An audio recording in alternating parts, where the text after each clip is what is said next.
Hi, you're listening to Oh Crap with Jamie. This is a podcast for parents working hard to break the cycles while dropping the F-bomb a lot. I'm your host, Jamie Glowacki, and I am the author of Oh Crap Potty Training and Oh Crap I Have a Toddler. And I am so happy you're here. Hey guys, welcome. We have Andreina Diaz, PhD. She is a mom of two and a PhD student. She has over 10 years experience in the special education field, and she's currently a researcher and theorist of screen-induced neuroenvironmental attachment disorder. And I first ran into her on Schooler, which is that account that I've been telling you guys about that tracks like the stimulation of screens and how different it is. Children's program is so different than it was years ago because of these clips and the high stimulating factors. So welcome. Why don't you introduce yourself and let everybody know what's going on? Sorry, that's my dog eating. There's like a little background noise right there. He's just eating out of his metal bowl. So I have like 9 pets, so maybe one of them will pop up. We fight chickens and dogs on this podcast. So I guess that's a little fun fact. I have 7 cats and 2 dogs. I cannot say no to fostering, and then they're all just like failed fosters. Yeah. But yeah, I actually love Schooler's page. His TV Tantrum website is phenomenal, and I recommend it to everyone. A little bit about my research. I kind of fell into this research just of thoughts and interests that I had when I was a teenager that kind of popped up again for me when my son was born, just because of prematurity. He was born at 28 weeks pregnancy. So very micro preemie. He was like 2 pounds. And when he was born, one of my first thoughts was, obviously his trajectory is going to be different because he was born so prematurely. And I really needed to know what was the best way to raise him, if there was going to be any developmental delays, because I knew he's susceptible to it because of prematurity. And I just straight dove into figuring out more about the brain between the ages of 0 to 3, especially because they had told me that it takes up until he's about 2 years old to kind of catch up to his milestones. And I started my master's the second that he was born. I was like, I need to do this because I need to better myself and know how to best support him. Wow. So you started your master's because of him? Yeah, I started it because of him, and I would do my classes, and he was there in the carrier. Oh my God, that's amazing. And it's also amazing, you were kind of interested in this as a teenager. It's one of those things where I feel like we're given our kids and us are divinely matched, for our own growth. And so that really speaks to that, I feel like. It does. And being a mom just changes everything, and you're more understanding of people's situations. But overall, it's just such a wild experience to be a parent. Yeah, right. The learning curve is so steep, never mind with a master's program and a kid with maybe a different brain or developing differently. Yeah, absolutely. It's funny. Every kid, I decided to get another degree. Then my second was born and I was like, let me do a PhD. You're one of those moms. I was like, let's hide under the covers and never go to school again. So your Instagram is the Toddler TV Trap, and one of the things you have found in all your research, and guys, don't have a knee-jerk reaction to this, okay? Because this is a big fucking deal and we're going to talk about it. And I want you to hang in there, okay? Is that there could be a connection between screen time and autism or autistic symptoms. And obviously, I've spent some time on your Instagram page. There's a lot of people who are pissed off about this, and it can be controversial, but again, hang in there, guys, because we're just going to hear what the research is saying. Okay. And I feel like more research means better help for kids, better services for kids. Let's jump in. Why do you think this is so controversial? Before people cut off the podcast, I just request that they think critically and are appreciative that there is so much new research. But I definitely think it's controversial just because there's been, for the last 20 years that technology has been mainstream, there's been a common misconception that screen time helps autistic children regulate. And autistic children were able to regulate before screens were a thing.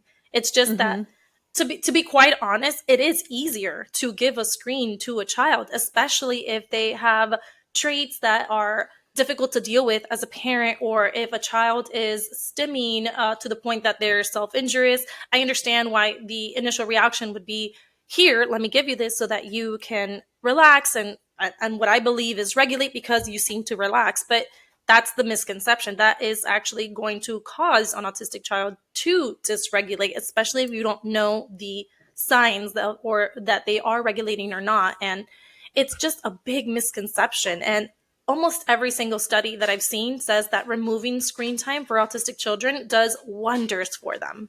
Then there are 4 types.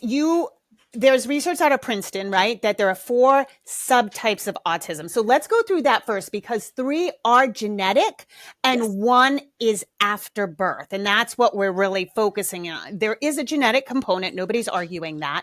Right. Yeah. What are the subtypes? So there are 4 subtypes, and I think every single parent who has an autistic child needs to read this study because it can help you see what subtype your child fits into and what the best intervention or approaches would be to support your child. But with the 4 subtypes, I think the best way to describe it would be describing it like the sky, because autism is autism and the sky is the sky, but there's different weathers that can occur. So for the broadly affected subtype, it is I'm going to say like a thunderstorm and lightning, because it is the most haywire subtype. This is the one that has de novo variants, which is just like rare mutations that are spontaneous and happen during the pregnancy. So this is what most people would say high needs autism, or the old term of severe autism. And these are the kids, or profound autism. And yeah, those are the kids who have seizures or are self-injurious and typically nonverbal and require 24/7 care. Then they have the moderate challenges, which I describe this one as like sunshine and rainbows, because this is if we still had the term, this is the subtype that I would label as Asperger's, because they are cognitively capable. They are, neurodivergent affirming of themselves. They're able to create that voice for themselves. And even when there's like a little bit of rain, like the sun breaks through and there's that rainbow, it's that sunshine. So they are not globally delayed. Then there's the mixed ASD with developmental delay. And I would say that's like a cloudy day, because their brain is a little bit obscured, because they do show those developmental delays and they do show the autism traits, but it's sometimes not easy to tell what that child has or what delays they have. So I feel like that one's a little bit of the cloudiness where we can cover the sun and we're waiting to see what the visibility is. And then the one that I focus on my research is the social behavioral subtype, because this one I define like a clear, there's no clouds in the sky kind of day, because this is the one that occurs with the postnatal factors. So this subtype, the autism, starts to present itself and it starts to develop after birth. And this group, they have strong links to like the genetics of it, but I like to say they're the clear sky because their brains are like a clean slate. They are ready to be built by the environment. And if there's overstimulation or there's lack of interaction, or maybe with my research, screen exposure that's introduced early on, it can trigger genes that otherwise would have been dormant. And I think that's the part that is causing a few people to be upset in the comments, because then it makes parents feel like, did I do something to do something bad to my child? Not that autism is bad, but it's that guilt. Did I cause it? Yeah. Did I cause it? Any diagnosis. Did I cause it? Yeah. Yeah. And I like the analogy to the sky. That's a really, that took a long time to think about. Yeah, no, that's really potent. And I think though, so to be clear, you're not saying this is law. We're just seeing new research come out and we're analyzing the research and we're questioning, because within each subtype, there's going to be a spectrum. Autism will always be a spectrum. Just like one of my new things is like, I am a little, it's confounding to me when people come onto my page. So I'm a parenting and potty training educator, and they'll say, well, what about my neurodivergent kid? And I'm like, dude, that's like a huge umbrella of a collection of diagnoses under which there are huge spectrums. Even if you just are manifesting, you have OCD. that's a huge spectrum. There's debilitating to slightly annoying. And so, so I just want to preface that you're not stating this is a fact. We are just questioning because we know that children's programming has changed, and it is, devices, how kids are viewing things has changed, and that this could have an impact on these symptoms. Yeah, and especially with the content. I don't know if I'm allowed to like throw some names out there, but Yeah. every time that the parents reach out to me and they say, I saw your page and my child started to show symptoms after he started watching TV, and just some unofficial research that I'm doing, I'm like, oh, well, I'm curious, what are the shows that your child is watching? Mm-hmm. It's always, always, always Cocomelon. Cocomelon, yep. I hate to say it, I'm going to be murdered for this. Miss Rachel's Miss a big Rachel, one. say it. She needs to be called to the mat. I've been railing She against does. her. It's Miss Rachel, it's Cocomelon, it's Blippi, it's Little Angel. It's all these highly stimulating shows. And what I notice is specifically all these little 3D shows that, yes, parents do think it's educational. I understand why you would think it's educational. You have a teacher, Miss Rachel, telling you that it is educational, and she's a certified teacher. But what she is showing in her like show and the things that she's teaching are not things that children need to learn right away. The ages of Right. 0 to 3, a lot of parents think they need to know their colors, they need to know their numbers, they need to know this. At the end of the day, they're going to learn those things. Between 0 to 3, what they need to know is that connection to the parent to build that secure attachment. And it is unfortunate, but these shows really need to have a parental advisory, the same way that we have ratings for video games and we have ratings for movies. Like, we need to have a parental advisory at the start of all of these toddler TV. That's why I call it Toddler TV Trap. You're trapping your child's brain and you don't even know it.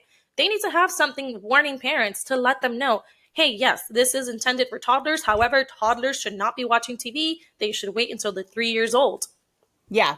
Yeah. And I think the educational component too, like the thing that bugs me when I was, with the U schooler, I forget his name. Yeah, you schooler. But he tracked Miss Rachel. Like, Miss Rachel started out okay. It was slow moving. And then she moved to the short form clips, but her videos are also 3.5 hours long now. So you can be under the impression, like, and I get it. I get why parents use screen time. I get that, we don't have villages anymore. There's no one to watch the kid. People, the economy is terrible. And so parents think they're doing the right thing. And dude, I'm a mom. I know how fast 3.5 hours can go. Like, if your kid's being quiet, my kid's 19. He was first generation iPad. So when the iPad first came out, I'm not kidding you, I was like, this thing's great. He sits for hours and doesn't bug me. And then I was like, wait a minute. That's not necessarily a good thing. So it does need an advisory, because now they're overstimulating. And that's the thing, right? That's the big point. Yeah, I mean, I do not get parents telling me my child watches Franklin the Turtle, or my child watches Bear in the Big Blue House, or Big Comfy Couch. Like, I don't get parents telling me this is what my child was watching. I get they watched nursery rhymes on repeat, they watched Cocomelon, all those shows that I mentioned. That's what they tell me that their child was watching. And if you look at U Schooler's website, the TV Tantrum, all of these shows are rated high stimulation, which that is a big gap in the literature. There is no literature that is truly focusing on the type of content that children are watching. But if you look at the content in the 90s, we had like Barney, and a lot of the shows that children watch, like Mr. Rogers, they had humans in them, and humans give off real facial expressions, and even like the Franklin the Turtle and Big Bear. Yeah.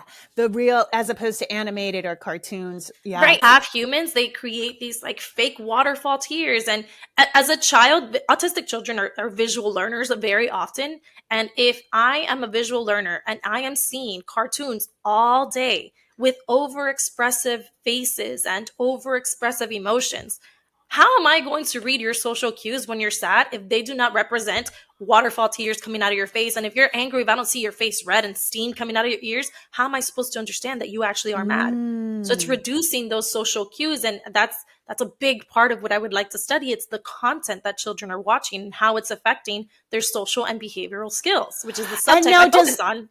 Yeah, is the flip side of that they have extra. I mean, I understand the overstimulation is just fucking with their brains, but do you think that they now think that their own emotions have to be exaggerated? Would that tie into larger, higher emotions, or not really?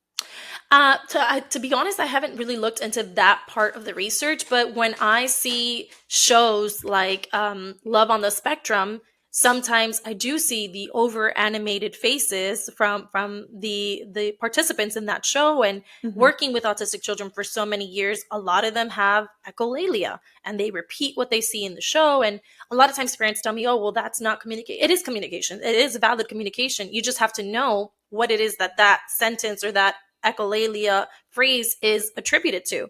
And it Mm-hmm. becomes a lot easier to work with a child who is a Gestalt language learner if they are having real interactions with their parent. Because if I, as a parent, tell you, do you need to go potty?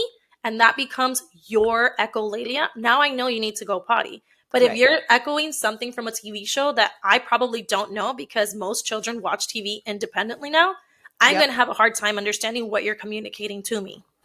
Yes. Oh my goodness. Oh, It's a doozy. It's a doozy, and I know it's a touchy subject, but all this research is appreciative. We should be happy that we are advancing in research to be able to see different interventions for different children. Like this Princeton study changed everything for me, because I yeah. obviously had that theory already that maybe this is a different disorder, because the kids who get the screen time removed, their diagnosis goes away, and we know autism is lifelong. And that's where I thought, well, is this maybe a different disorder that we're seeing now, the screen-induced neuroenvironmental attachment disorder? But then the Princeton study came out and I said, wait a second. If Yeah. this is postnatal factors, then are we creating autism, a new autism subtype? I think that's like the important distinction is it's a new subtype caused by environment. I mean, we know the environment's screwing with us in all kinds of ways with all the microplastics and the 5G Yep. towers and all of the EMFs and all this. Never mind. Don't get me started on the food.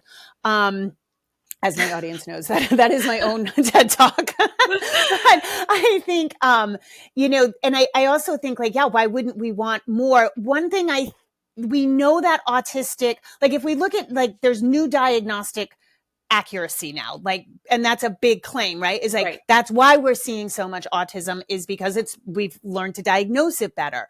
But I think people get stuck in their human existence of like, okay, now we're done. Now it's better at being diagnosed. We know everything there is to know. And like, why wouldn't we look at one of the biggest environmental factors for kids is screen time. And it's also one of the most controversial, even without talking about autism, because, moms get very defensive. I need a break. You don't live my life. You don't understand. It's very tricky to navigate that with the world we live in. So, yeah, I'm glad you're doing the work. I don't mind being the punching bag, just because I have families that reach out to me from literally all over the world. The biggest place I get reached out from is India. Apparently, there's not a lot of awareness in India about autism in general. Oh, okay. Which was a surprise to me. But I guess that goes to show we need to know more about what's going on in the world with neurodiversity.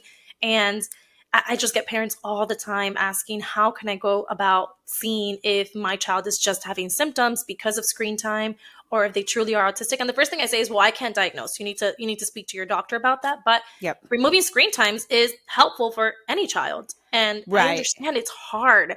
Like, it is hard. Trust me. Like, sometimes I just want to turn on that TV. But parenting is not supposed to be fucking easy. It's supposed to be hard. And now you help parents with a detox, right? Because I think it's very telling. I had always called it, even with my son, a digital detox. We would take a couple of days out of the week and both of us be off all devices. And he always loved them. As much as he hated going into the digital detox, he loved it on the other side. But I think it's telling that we have to call it a detox. Yep. So do you have a program, or do you have a set of steps, or? So the first thing is, I'm not a medical doctor, and I'm very clear with parents when I tell them that the support that I can provide is sharing the studies with them and sharing just what is the latest in this screen time related to autism research and what is going on. And I share all of that information for them. I share what is secure attachment, what is the 4 things that a child needs to grow up healthy. I basically give them just a plethora and sometimes an overload of information on baby brain from 0 to 3, as well as how screen time is linked to autism diagnosis. And I do share with them the protocol that was created by my mentor. She is a pediatrician, and she created this protocol to do the intervention with children who are showing autism symptoms or autism traits. And I tell them, this is the intervention, this is how it was created, and these are the things you need to do, and be on your way. If you need just words of encouragement, here I am. And I talk a lot with them, and it's just amazing to hear their stories where parents tell me, I truly thought that my child was going to be diagnosed as autistic, and after I remove screens, he no longer meets the criteria. He no longer is showing autism symptoms. And the biggest one that I get is, my child looked at me. And that's the one that I get the most. Like, I'm so happy my child looked at me, and my child now is saying mama, or my child is now saying dad. And it's, I cry sometimes because I worried about that a lot as a mom. When he was born premature, I worried constantly that my child was going to have developmental delays. And I knew if he did, I'd be the best mom for him to have, because I have extensive work in this. But because I have extensive work, I know how difficult it can be. And I did worry, and to hear when parents tell me that, it's very touching. And I really feel that more people need to hear those stories, because I feel like all these parents are, I don't want to say suffering in silence, but they're going through this in silence because of the fact that in society, yes, we are told that autism is something to affirm. And I agree, it is something to affirm. It is part of your identity. I'm very open. I have bipolar type 1 disorder, and it is a part of my identity. It affects me every single day, and I own it. But if there is research coming out, and especially if you have a child that's autistic, stay up to date with that research, because there's so much that you may not know. Especially if you're already set in your ways and this is your routine, and it's perfect to have routine. But what is the harm in there being research? It should be something to be celebrated, that we're able to discover more and more of something that for so long has been considered just this large spectrum that everyone fell under. And now we have these subtypes. Yeah, I think it's the same thing with food, because a lot of people, like, people will, there's dietary changes that can help relieve some of the symptoms. Yes. And there's a similar knee-jerk reaction, which is that you can't cure autism. Yeah, no, we're not trying to. But if you could be relieved of some of these symptoms, both as a parent and for the child, wouldn't you want to? I also think it's wild that you have to preface that you help parents detox their kid off screens, and that you're not a medical doctor. Like, this is like wild that you feel like, okay, I'm not a doctor, but just try it, you guys. If screen time, if your kid has symptoms and maybe a formal diagnosis, or you suspect a diagnosis, why wouldn't you do the most basic thing? To me, that seems like a no-brainer, right? Like, I would want to relieve the symptoms any way I could. Yeah, I debated, I should say. Exactly. And I debated for a while even providing the support for families, just because at the end of the day, some families are going to treat this as, oh, is she a doctor? And I'm not a doctor, and I've been clear about that. And it's funny because I actually get doctors and therapists from everywhere asking me more information on the research. But yeah, when they go through the screen detox, it's important that they know what they are going to expect to see. And I really think that a nightmare for a lot of people? It is, mostly because it's hard. It is hard to, when you're so used to your child sitting quietly and what you think is like behaving well, and now they need your constant attention. It is difficult. Like, my toddler is obsessed with wanting to cook with me. And yes, is it difficult? 100%. But he does have a speech delay, and I'm trying to work more on building his speech. And that means involving him in the real world. And he's not going to learn unless I involve him. And I did debate, but I decided to do it and support all these families for free. And that's the part that a lot of families tell me, I only believed your research because you do everything for free and you're not selling me a course. And I thought that was really powerful because, again, this is information. Knowledge is power. Knowledge should not have a price tag based on someone's income. And that's really the reason why I post everything and give everyone the support and walk them through the detox completely for free. Yeah. And now, when you said, I can imagine it makes you cry when you hear, like, my son looked at me, or my daughter said, mama, something like that.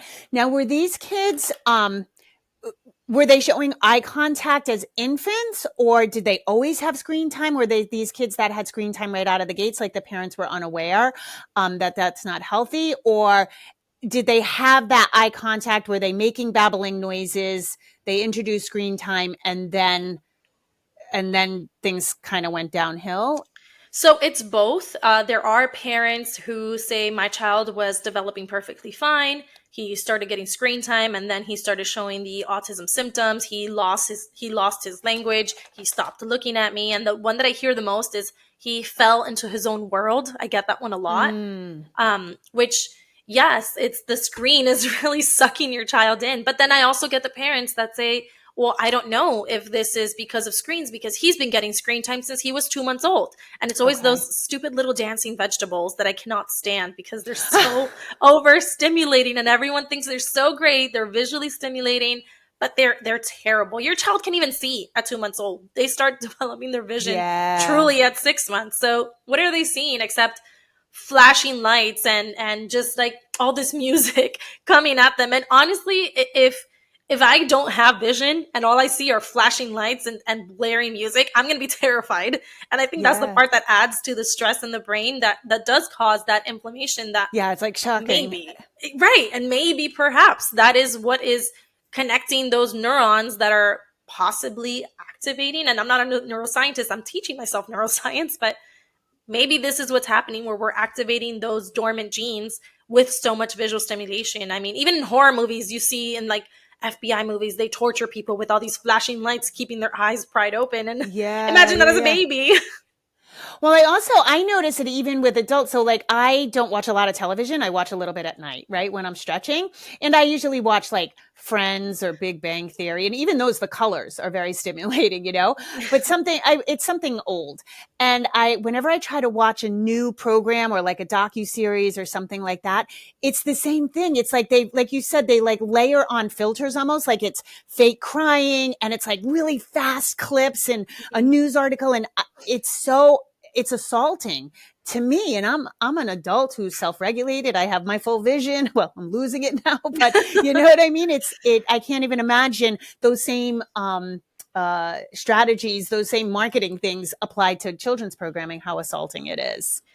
And you said it perfectly. It's the marketing. Because if you are being marketed education, especially in the United States where we live in such a test driven mentality, God, the kids are minute they're out of testing. the womb, it's like educate, educate, educate. Yeah. Exactly. And you said it perfectly. It's the marketing. And if parents think about it, Toys R Us closed down. You go to Target, there's barely any toys. There's like, what, 3 or 4 aisles of toys for children? And not that kids need a bunch of toys to learn, but what makes the money now is your views. So Yeah. if I know that toddlers are easily able to be distracted, I want my views to rise. And that's what I'm going to do. I'm going to create a distracting show to make sure you stay watching. The more you watch, the more money I make. They're not making money off of products anymore. It's making money off of children. And that's unethical. Oh, and have you seen those where they show the toddler? They put them in front of a test video, and the minute the toddler starts to look away, they know that's when you have to re-engage, I re-engage, did. I re-engage. heard Yeah. about that. The Moonbug company. They're the ones that make like Cocomelon and Little Angel. I did hear about that. I think they called it like the Distractitron or Oh my something. God, it's so disturbing. Yeah. Yeah.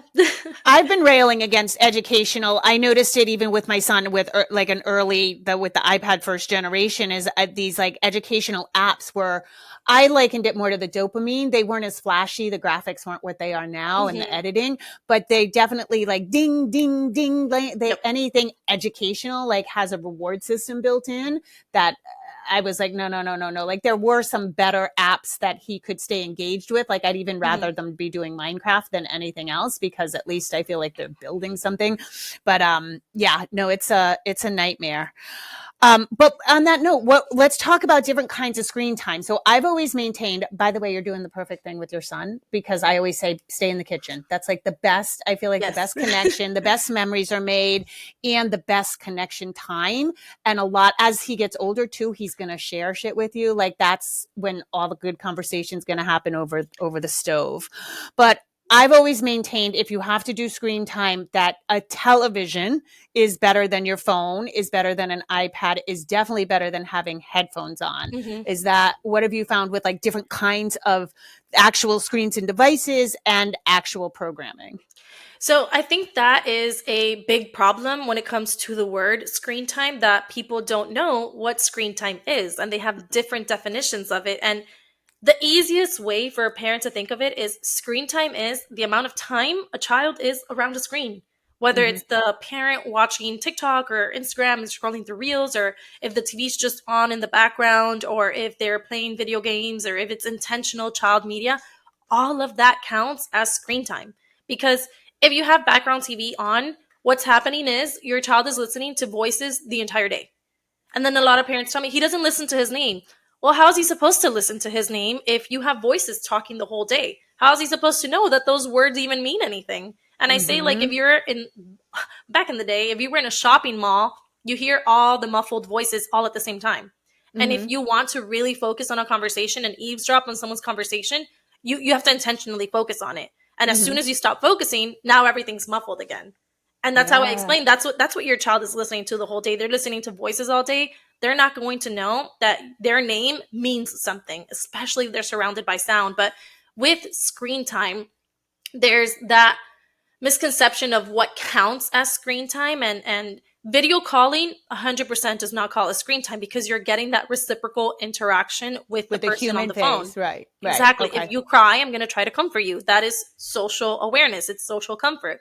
Right. And I have seen positive research on video games when it comes to a certain age. Yep. So it's funny, they did this whole research study on the Nintendo game Crash Bandicoot. And they saw that the puzzle solving and the adventure aspect of it actually helped boys who had ADHD to concentrate better. And active screen time is better than passive screen time. Active screen time, I interact, I get a reaction. It's important to make sure it's not a dopamine reaction consistently, where it's like that ding, ding that you mentioned. But passive screen time, where you're not interacting or you're not getting a real life reaction, that is not at all. There is almost no, actually, I have not run into any research that shows it's positive. And a lot of people think, oh, well, if Ms. Rachel's pausing, she pauses to listen to my child. Okay, but if she's saying ball and your child says car, they are still met with good job. But isn't that sick? But she's pausing to listen to my child. No, she's not listening. I know. And I always hear it. I hear, oh my God, Ms. Rachel taught so much. Oh, yeah, I know. And it's like, yeah, but those are things that you should be teaching. First word should not be from Miss Rachel. Like, that's, oh my goodness. And it's not even that. I tell them, like, you listen to Miss Rachel all day as well. You're repeating those things. So who did they really listen to? Was it her, or was it you who repeated it? Yeah. So what you're referring to, I call creation over consumption. Like if they're actively creating, they're doing something with their friends, Minecraft, that kind of, I'm a pro Minecraft girl. But when they're just consuming and pressing the buttons for the ding, that's where I've always seen the worst. I love that you called it creation over consumption. I am totally going to say that to parents. It's so accurate. Yeah. It is. It's so accurate. I love that. And then, so video doesn't matter. And screen, like, okay, so now let's go to devices, like phone versus iPad versus television. It's funny because I always get people, well, I watched TV when I was younger and I don't have autism. And right, because I am not talking about the old type of TV that we had. And not only that, but when we had TV, 80s, 90s, one, our shows were developmentally appropriate. Two, our TV stayed at home. Yeah. It was on the wall. It was on a TV stand. It stayed there. If our parents needed our attention, all they had to do was stand in front of the TV and turn it off. Right. And not only that, but if the TV was far away, we had social awareness of what was going on around us. Right. Now, with tablets, not only is the child holding that so close to their face, but it's available 24/7. In a grocery store when you're supposed to be learning about the fruits and veggies, and typically it would be like, this is an apple. Here, have the apple. Look, it's round, it's red.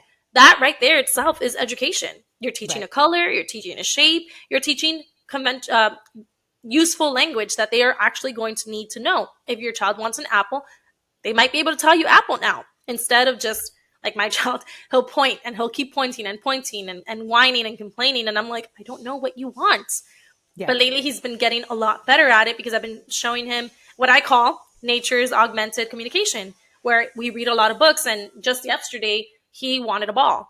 He kept showing me ball in his book. And I'm like, yeah, a ball. I handed him a basketball. Then he brings me a different book, which I thought was genius, brings me a different book and points to another ball. And I'm like, oh, he wants a beach ball. He brought me 2 different books that had a beach ball in it. And You're I not thought getting that it was right, insane. Mom. So I brought him like the little beach ball that was in the car. He just didn't know how to tell me it was in the car. He was just like, this is the beach ball that I want. And just those social interactions are helping build language. Because yes, even though he's not speaking, he's now learning that he's communicating with me. And I feel like had I not read him those books, he would have just been frustrated trying to like get that ball. And that's why those social interactions are so important, because at the grocery store, in a restaurant, all these places that your toddler is supposed to be learning how the world works, they're not getting that chance. Like, I just want parents to think that their child is an alien that was thrown into this planet, and it is now your job to teach this alien how to survive in this planet. Yeah. They are aliens who just landed. I mean, they shoot out of us, and then it's like, what the hell am I going to do with it? Yeah. And I kind of want to go back to a quick thing you said too about like being in the grocery store. You don't also have to say, this is A, this is apple, this is red, this is round. Like, I think people forget that kids, especially in those first 5 years, are literally learning every second of the day. They're learning boundaries, they're learning rules, but like being in the market, watching other people shop, feel the melons, and how you treat other people, like all those things, they're soaking everything up. So like what I get against is like that over narrating. This is a carrot. C is for carrot. Carrots are orange. Like, or just let them mush it in their hands for a while. I just did an Instagram reel. Stop using so many words. Yeah. I saw it. It's genius. It's true. They're not going to understand everything. Yeah. I was at the beach the other day and I took pictures because I got to do a post about, I once ran in, I was at the beach and a kid, 2-year-old, like drew a circle and mommy circle, and she launches into an explanation of pi. 3.4, like 3.14, the circumference of a circle. Yes. Like, and I was like, oh my God, just good circle. That's all you needed to say. Yeah. Or even like, what things make a circle? There we go. Okay. So we have kids fall into it. Like you said, it was kind of remarkable.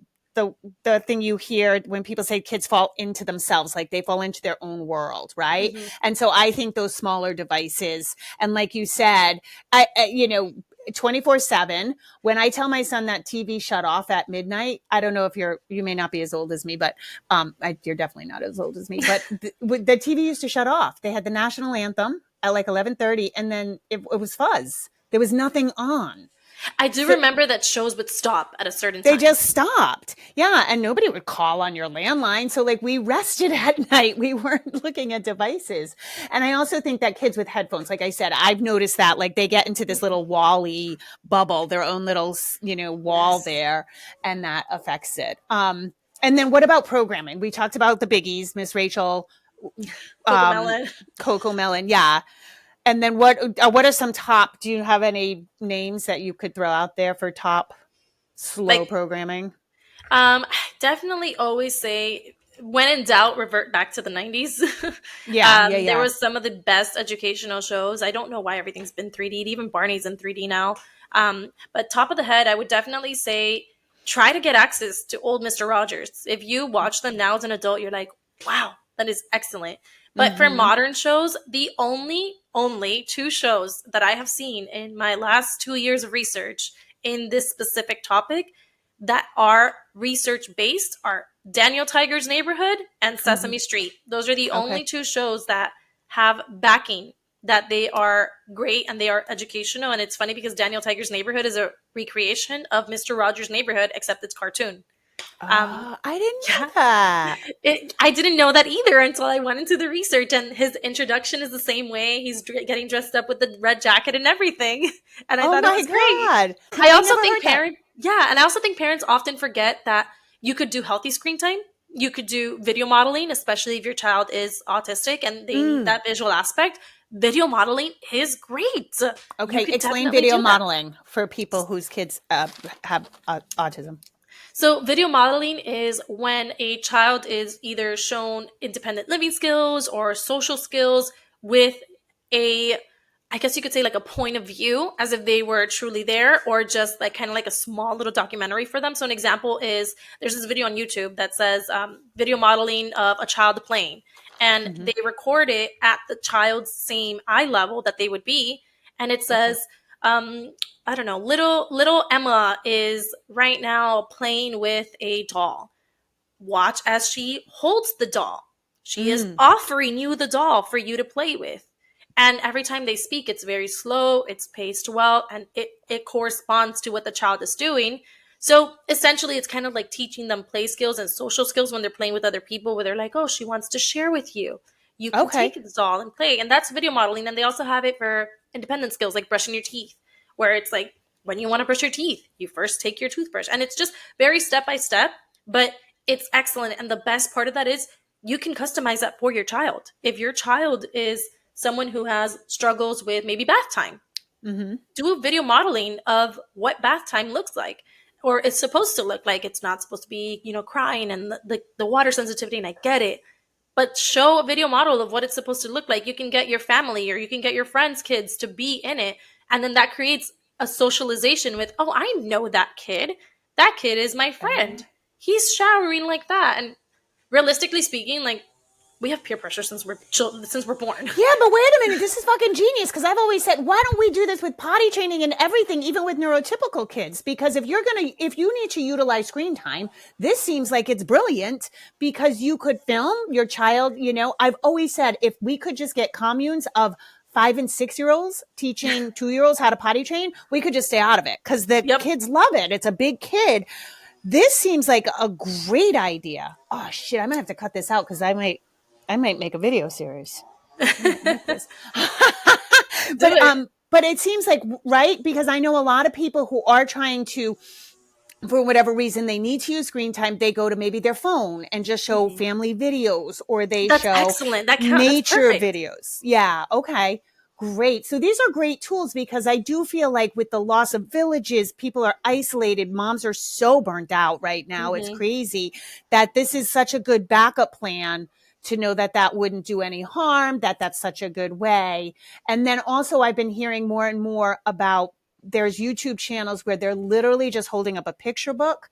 They're reading slowly, Yes. turning the page. And I thought that was a really great idea too. That's excellent. That's an excellent idea. But what I always tell parents is, especially if you have a child who is already feeling disconnected because they've been so screen addicted, don't play just a random person reading that book. Record yourself reading that book and play. Be your child's influencer is what I keep telling people. Be your child's influencer. Be your own Miss Rachel, right? Yes. And you mentioned something great about like the nature walks. Okay. Yes, I'm 100% against screen time from 0 to 3. But realistically speaking, it should be used as a tool. And I'm not immune to screen time. I do use it as a tool. My baby, I have a 1-year-old and a 2-year-old crying nonstop. He's a Velcro baby. If some moms out there have a Velcro baby, they understand my feeling. And I really needed to cook. I had gone almost 24 hours without eating because the kids just wouldn't stop. Yep. I stuck his ass in the stroller and I played a virtual walking through a park. Yep. He's not going to know that. Well, yes, he'll know the difference because he doesn't smell it and he doesn't feel it. But he sat there for 15 minutes being fakely strolled through a park so that I could cook something for a good 15 minutes. I just needed to eat. Yeah. Right. So that there is, like, as funny as that is, and it sucks that we're in the world that we need that, that you don't have more support as a mom for your 2 kids or any one of my clients, but that there are alternatives. Yes, exactly. Yeah. And it's what you said, like, we just need more support. So I don't blame the moms who use screen time because a lot of times they just don't know. And what's important is that you know. And once you know, what you do with that is your choice, but at least know the information. It's not that hard to just Google screen time and you're going to see so many studies on the negative effects of it. Yeah. I think it's no secret, at least with my audience, it's no secret that what's happening. I just think it's really interesting because I do have so many clients, so many people personally and professionally that I've been saying it for a while. There's this new thing where the kids they have kind of symptoms. They look like they might have a diagnosis. They don't quite meet all the criteria. And I said, something's going on. I don't know what it is. And maybe this is it. And removing that, I just think anything that we can do with an intervention that's free and easy and recommended, why wouldn't we try it just to see, right? just to No, see if it yeah. helps, to see if your kid doesn't have a diagnosis, and if they do, maybe does it lessen the symptoms a little bit? Exactly. And it's so easy. You can literally find it online. All you have to do is look up autism treatment evaluation checklist. And I Mm-hmm. tell parents, even if your child is autistic or if you suspect that they're autistic, take the test. It's a little checklist. They give you a score. Keep that score. Remove the screens. I do say 4 to 6 months. I know parents go nuts, but 4 to 6 months is how long it takes for the brain to start rewiring. Mm-hmm. And then every single month, retake the test. And you're going to Sure. see that score changing. You're going to see symptoms diminishing, whether your child is autistic or not. Because I have talked to families whose child was born autistic, and Yeah. they tell me, hey, like his scores are improving. I didn't know that this was going to happen. And I'm Yeah. like, Yeah. Yeah. yeah, it works for everyone.